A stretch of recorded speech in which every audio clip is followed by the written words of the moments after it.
আপনার এসভিএস ওয়াইফাই ক্যামেরার রেকর্ডিং কিভাবে আপনার মোবাইল ফোনে সেভ করবেন। সর্বপ্রথম এসভিএসে আমরা ঢুকলাম। ঢোকার পর এরকম ইন্টারফেস আসবে, যেখানে ক্যামেরাটি দেখাবে যে ক্যামেরা রেকর্ডিং আপনার প্রয়োজন। সর্বপ্রথম সেই ক্যামেরাটিতে ক্লিক করবেন। ক্লিক করার পর এখানে দিন, তারিখ, সময় টুডেতে ক্লিক করার পর আপনার একটা টাইম শিডিউল চলে আসবে। আমরা সেটাতে ক্লিক করি। ধরুন আমি 12 তারিখের ভিডিও দেখব। 12 তারিখ ক্লিক করার পর ওকে দিলাম। ওকে দেওয়ার পর আমার 12 তারিখের ফুটেজগুলো এখানে চলে এসেছে।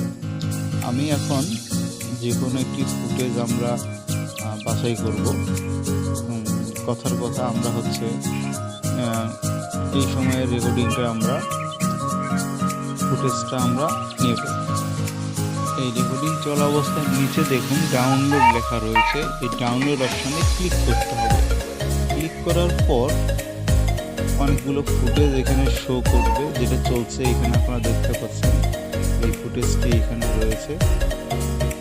এখানে ট্যাপ টু ডাউনলোড লেখা রয়েছে, এখানে ক্লিক করলাম।